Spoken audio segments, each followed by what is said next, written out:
les femmes se rebellent. De la même manière que les femmes se sacrifient à prendre soin de leur corps. Alléluia. Prenez soin aussi d'entretenir votre relation avec Jésus.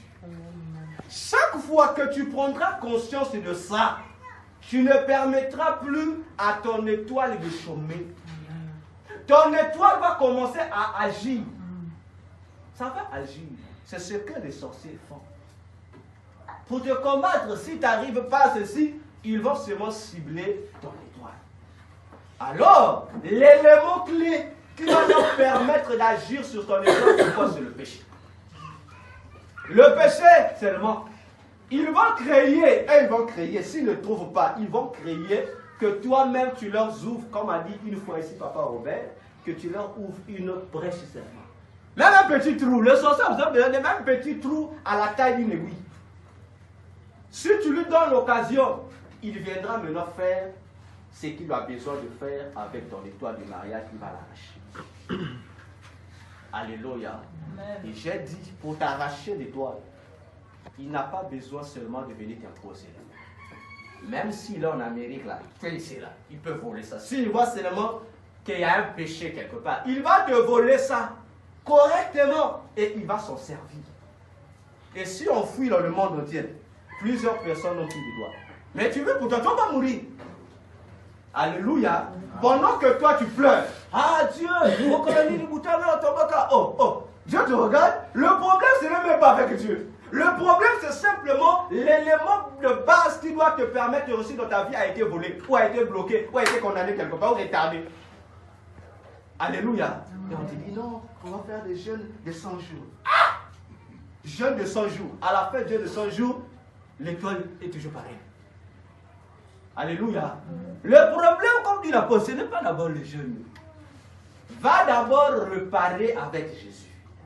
Parce que si tu répares avec Jésus, il a le pouvoir d'amener ton étoile à fonctionner jusqu'en éternité, en éternité. Amen. Ton étoile avec Jésus ne va pas subir une limitation de temps donné.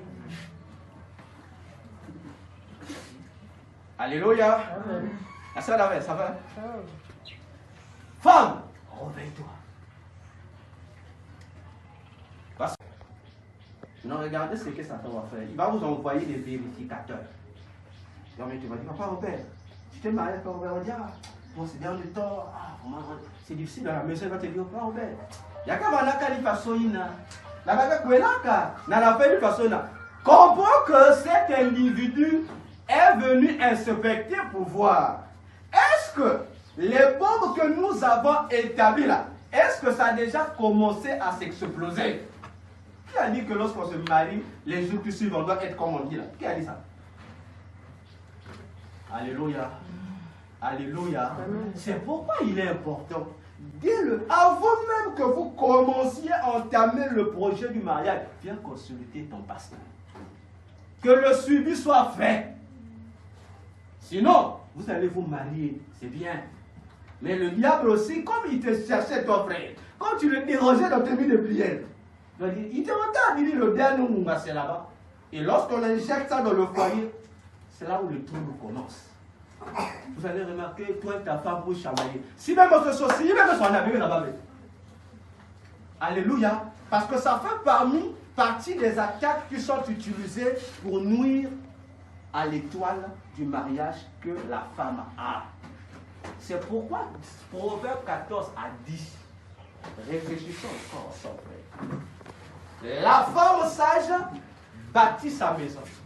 Mais celle qui est insensée la détruit de ses propres mains. Mais je vous repose la question. Dites-moi, n'est-ce pas l'homme qui est le chef? Alléluia. Amen. Non, répondez-moi peut-être que je suis dans l'erreur. N'est-ce pas l'homme qui est le chef de la maison? N'est-ce pas au chef de bâtir? Salomon était le roi.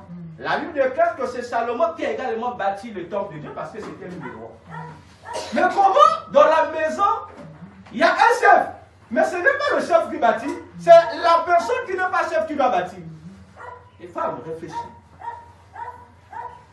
Mais pourquoi c'est la femme qui doit bâtir? Pourquoi pas l'homme? Mais la chaufferie de l'homme sert à quoi dans un foyer? Alléluia.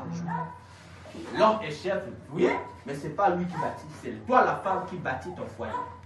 Parce que l'élément qui doit amener ton foyer à être consistant, c'est ton étoile de mariage. Alléluia. Est-ce que tu peux acclamer pour Jésus? Vous, il s'adresse au mari. Il fait comprendre au mari que vous, en tant que sexe faible, mais faire par rapport à qui? À vos femmes. C'est dans la Bible, je n'ai pas te dire, c'est dans la Bible. Moi, je mets juste les mots à leur place. Mais lorsque les gens lisent en français, on dit femme, preuve, sexe faible. Non, sexe faible, c'est l'homme. Le mari qui est sexe faible devant sa femme. Et comme le mari est sexe faible devant sa femme, on dit au mari de faire quoi? De nourrir sa femme. Comment Ali, ça va? Tu es perdu, on dirait. Alléluia. Alléluia. Amen. Moi, je ne vais pas dire aux femmes d'aller à la maison pour qu'elles ferment les maris de 4 jours. Ah non. Hein? Il faut qu'on se comprenne. Oh, docteur avec ton sac, comme vous êtes plus puissant que nous, comme vous êtes faible, comme vous êtes. Non. Le mari est chef. Laissez-le à sa position de chef. Mais ici, nous sommes en train de parler des réalités spirituelles. Et lorsque tu es dans ton foyer, comprends que c'est toi qui es la responsable de ta maison. Alléluia. C'est pourquoi, pour éviter que ton étoile soit manipulée par les agents de Satan, évite seulement le péché. J'ai dit évite seulement le péché. Et il y a 2 péchés que je vais souligner. Le premier péché, c'est la sexualité. Tu n'es pas marié, n'utilise pas la sexualité. Je te préviens. Tu n'es pas marié, n'utilise pas pour toi la sexualité.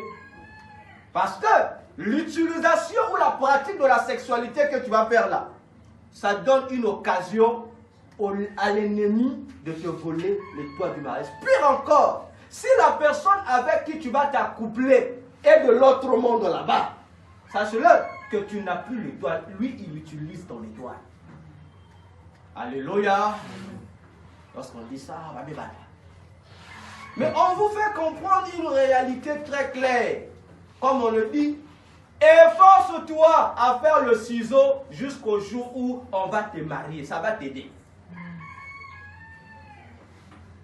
Alléluia. Amen. Deuxième péché à éviter. C'est sérieux.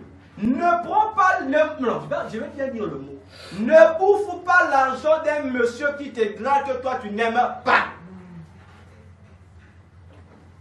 Alléluia. Amen. Si tu sais que ces avances, tu n'as rien à foutre, ne mange pas son argent. Je t'assure. Parce que si ce monsieur-là est de l'autre monde, le fait que tu manges son argent, il a le pouvoir sur toi.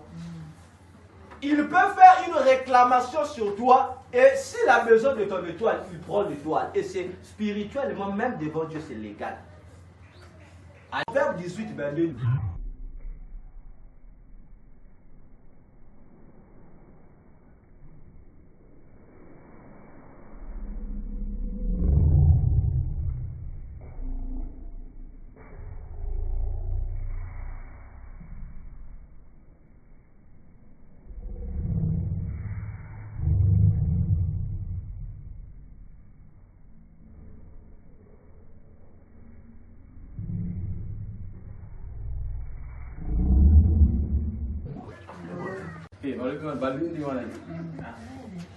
Alléluia. Donc toi tu veux que monsieur vienne prier ici.